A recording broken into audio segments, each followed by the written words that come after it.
You're listening to Soap Dirt, the latest in television entertainment news.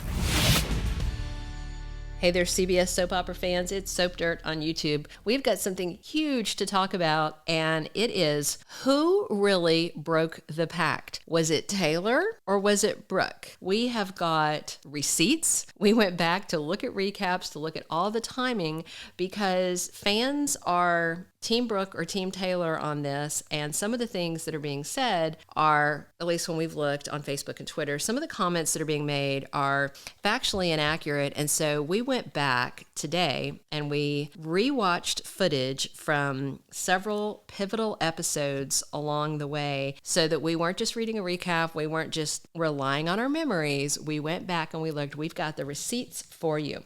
We're going to dig into that right now, and we're going to let you know who actually broke that pact, at least according to archival footage over the last, 6-7 months. If you haven't already, reach down, click that subscribe button so you don't miss any of our bold and beautiful casting news, spoilers, all the good stuff. So right now, fans are deeply divided after the explosive argument this week between Brooke and Taylor that got physical, and Ridge had to step in and separate them. Brooke Logan accused Taylor Hayes of breaking the pact. She overheard Taylor telling Ridge that she still has feelings for him, and Brooke considered that a violation of the pact, and also she said Taylor was setting her up with Deacon to clear her path to Ridge. To be fair, Deacon also said the same thing. She also said that she was trying to set her up with Hollis for the same reason. I will say, I don't think the setup with Hollis had anything to do with it, because that's been a while back. Brooke seemed genuinely interested in him, and then when she didn't want to see him anymore, Taylor's like, oh, okay, well, he's cute, but too bad. So it wasn't a big thing. So the main thing is, if you don't remember, Brooke actually broke this pact first. And I know that's going to upset people that are Team Brooke, but I've got the receipts, okay? And we're going to dig into this. I will tell you, here's where we're going to start. One of the things that people are talking about is the New Year's Eve kiss between Brooke and Ridge. And a lot of people are saying that the pact was made after that. Absolutely not. Here are the receipts, and we're going to tell you the episode numbers and the dates. And if you are energetic and curious, you can go over to Paramount Plus and you can watch these episodes for yourself, because the 3 episodes we're about to talk about are all still on there. Let's start with Friday, December 16th. 2022. That is season 36, episode 57, if you want to go back and look. So this is the day they made the pact. They made that pact Friday, December 16th. Fact. That is fact. That is a hard fact. You cannot suggest it was made later. Fact. They didn't call it a pact that day. They called it a vow, but it was the pact because from then on, that's what they called it. But on the day they made it, they called it a vow. There was Brooke and Taylor eating cake together. They vowed to never fight over Ridge again. That was their vow, to never fight over Ridge again. They didn't make a vow to neither of them ever to reunite with him. They both discussed that they were probably both better off without him, and they vowed to never fight about him again. They also talked in that episode about how Ridge repeatedly betrayed one of them with the other. He did it in both directions, okay? And then they ate cake to celebrate. Steffi and Hope came in and were worried because the last time their moms had cake together, they were brawling with it. But Steffi and Hope were happy to hear that they had made this vow and that they had both decided that Ridge was not the man for them. So that was the vow. The vow was never to not approach him again. But even if it had been, even if it was strictly you can't flirt with him, you can't kiss him, you can't touch him, even if that was the vow, I'm here to tell you that Brooke broke it first. Don't get mad at me, but I've got more receipts. All right, we're going to skip now to a scant week later, a week after this vow was made, on the episode on Friday, December 23rd, 2023. That was season 36, episode 62. Go watch it if you want to. Start at about the 13-minute mark if you don't want to sit through the whole thing. It was the New Year's Eve party at Ridge Forrester's mansion, and Ridge surprised people by dropping in. Taylor wasn't there, but Brooke was. Ridge didn't hang out too long, and he was walking out of the party alone. Charlie and Pam were standing up on the staircase that goes up above in the foyer at the Forrester mansion, and they had like a little fishing pole thing, and it had mistletoe on it. And they dangled the mistletoe above Brooke and Ridge. Now, he didn't mention kissing her, anything like that. It was Brooke that said it would be rude to deny the magic of the mistletoe. So she was the one inviting the kiss. Then, and you can check this out at about the 13:28 mark, Ridge leaned in, put his face beside hers to kiss her cheek. She stopped him, put her hand on his face, tilted his face into her lips, and kissed him on the mouth. Now, this was not a tongue kiss. It wasn't them making out, but it was a kiss. It was romantic, and it was a week after the pact. All right. So that has never been brought up to Taylor, but I will talk about it again in a minute because Ridge was just flashing back to it the other day. We're going to skip ahead to April 10th, 2023, season 36, episode 135. This was the night that Ridge came to Brooke's house for dinner when other people were supposed to be there, Hope and Liam and the kids. They weren't. Brooke went upstairs. She came back down in this extremely see-through nightie. This is not a nightie that a woman sleeps in alone. Now, that's just my opinion. It was so sheer. It had these lace cutout panels. You could see a whole lot of her body. Katherine Kelly Lang is in great shape. Good for her. There was a whole lot of her on display, and it had this little blue flimsy robe thing that, of course, just fluttered off. Okay.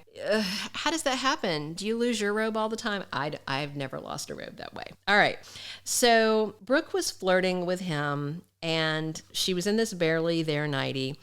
And she and Ridge almost kissed. She was heavily flirting with him, and then she stopped short of kissing him and said, that she was going to not do that. So he left. And then Hope, who had been spying on them from the little balcony doors that she likes to walk in on from her little cottage on the property, Hope came in and went nuts. She said, "What are you doing and what are you wearing?" Then she picked up her mom's little robe and threw it in her face. Hope was on fire. Now, bear in mind, Hope didn't walk up just at the last of this. Hope stood there and watched, and she told her mom that. She said, "How could you?" She has this disgusted look on her face. Then the episode skips to some scenes of Thomas sketching. Then it comes back to them. Hope said, "Mom, I was right there. I saw it. The candles, the flirting, the giggling. You wearing that. Really, Mom? When is it gonna stop?" Okay, so basically, then Brooke insisted that they were just talking, and Hope said, "I have eyes, Mom." But then Brooke completely changed the subject back over to Hope and what she was on edge about. And of course, Hope was on edge because she has been drooling over Thomas already at this point. So this is just all very messy, but there are receipts to show that a week after they made it, Brooke had kissed him at New Year's. And then, there's just a lot to this. And so when some of the fans have been tweeting, the Team Brooke fans keep insisting that kiss happened before the pact. It did not. And like I said, we've got the receipts. You can go back and see it for yourself if you don't believe us. So what's even more troubling is point blank, Taylor had asked Brooke before about that dinner at the house. Did anything happen with you and Ridge? Brooke flashed to all that stuff and said no. She kept it all to herself because she had a guilty conscience. If she didn't have a guilty conscience, she would have told Taylor. Then last week, Ridge tried to kiss Taylor after she brought him some pizza takeout from Il Giardino. And she's also asked Ridge point blank if he and Brooke had broken the pact. When she asked Ridge that, he stopped, he paused. Two flashbacks played in his head. One was the New Year's Eve kiss, and the other was Brooke in the nightie, the two episodes we just talked to you about. Clearly, when Taylor asked about that, Ridge thought of those two occasions as breaking the pact, but he kept silent about it because, come on, he's Ridge. If Ridge's reaction is a guideline, it definitely seems like he thinks that Brooke broke the pact. He didn't tell Taylor, but then again, he's never honest with Brooke or Taylor about anything. If Hope and Ridge were the ones deciding who broke the pact first, they would lay it at Brooke's feet. No doubt Hope will side with her mom over this, but Taylor has not put her lips on Ridge. She has not been in a nightie in front of him. She did, however, tell him she missed him and she still cared about him. And I actually don't think that is in violation of the pact, but then this fight a lot more things came out of it. That was when Brooke accused Taylor of breaking the pact. She tried to say Taylor sees both her and Hope as sluts from the valley. Taylor denied that, and she reminded her those were Stephanie's words, not hers. But then she did unload and called Brooke disgusting for getting pregnant by her then son-in-law Deacon. Remember, that's where Hope came from. The bottom line is, Taylor fans think Brooke broke it. Brooke fans see it the other way. I'm going to real quick read some fan comments from Twitter. Teal Real Feel says, Taylor was sincere about the pact until Brooke trashed her son and pressured her to make Steffi lie. Yes, Taylor has been wanting Ridge all this time, but she was willing to let it go until Brooke crossed the line with Taylor's kids. And remember, Taylor did have a big problem with Brooke the other day because Brooke had been harboring her ongoing hatred towards Thomas and was basically fibbing to her. So now Taylor thinks that Brooke was lying to her about everything, and that's when she talked to Ridge. Another one, oh please, Brooke, stop with all the feigning of being upset. This is from Auburn Tigers Forever. Plus, who lied and is the backstabbing traitor? Let's take a look back. This person added video clips from the episode that showed all the stuff that happened. What's funny is even Krista Allen got into this, and she tweeted, how freaking brilliant was KKL today, talking about Katherine Kelly Lang, in those scenes. I felt that anger in my bones. Damn. Are y'all happy the bestie pact is done? And she put up a poll, and almost 70% of people voted, my God, yes. Another person, I'm not going to say the word, this is so dumb. The pact, originally called the vow, was not to fight over Ridge and not to badmouth each other unless they planned to start throwing down over Ridge's peen again. How exactly is it broken? Another, the pact between Taylor and Brooke was made after the Christmas kiss, okay? That person who tweeted this was completely wrong. I am not going to name them because they are completely wrong, but they said, number one, that the pact was made after it. But the pact was made December 16th, and they said, Broken Hoe broke the pact on 12/23. And then on 12/28, Brooke withheld that she kissed Ridge from her BFF and said that she honored the pact. So these people are on fire. Another said, I would also like to point out that Ridge was even honoring the pact and went to kiss Brooke on the cheek, and Brooke stopped him, and it was her who initiated the kiss on the mouth. Another person had their facts completely wrong. I'm not going to name what fan this is, but they said the Christmas Day pact was before the Brailer pact. Their time is all completely off because the pact was made mid-December. The party was for New Year's, not for Christmas, although it aired around Christmas time. The nightgown incident months back was 100% innocent, and y'all Logan blood haters know it. Taylor, meanwhile, has tried to pimp Brooke out twice in a desperate bid to reclaim Ridge. I do not agree that the nightgown incident was innocent. I think the nightgown incident cut off before it could turn into full-blown nookie, but I don't think it was innocent. That's just me. So another one said, okay, I don't like how they portrayed Taylor as the aggressor here while Brooke is innocent. I shouldn't be surprised. Brooke broke the pact first because she kissed Ridge NYE, and she also threatened both of Tay's kids. That came from OU Angel Forever. Another took it the other way and said Brooke did nothing to break their bestie pact. How did Taylor convince herself that she did? And why is Ridge letting Taylor say that without correcting her? Well, I'll tell you why Ridge is letting Taylor say that without correcting her is because he knows that the pact was broken twice with him, because that's why he flashed to it the other day. However, I will tell you that none of this matters because he's already chosen. We're going to talk about that in just a second. Hey, if you haven't already, reach down, click that subscribe button, and follow us so you get all your bold and beautiful updates. I know this is going to make Brooke fans mad, but the timeline is pretty clear about what happened. Now, you can say that, yes, Taylor also broke the pact. That I think is probably a fair thing to say, that Brooke broke it at New Year's, and then she broke it again in April with the nightie incident, even though she stopped it short of going further. It was very sexually charged. It was not innocent. However, if you want to say that the terms of the pact were that neither could express an interest in him, then yes, you could say that Taylor violated it this week. But the original wording of the vow was just that they aren't going to fight over him. So in that aspect, neither of them broke it until this week when they started brawling in the office. But if it's simply about not canoodling with Ridge, not flirting with Ridge, not putting your mouth on Ridge, then Brooke broke it a week after they made it.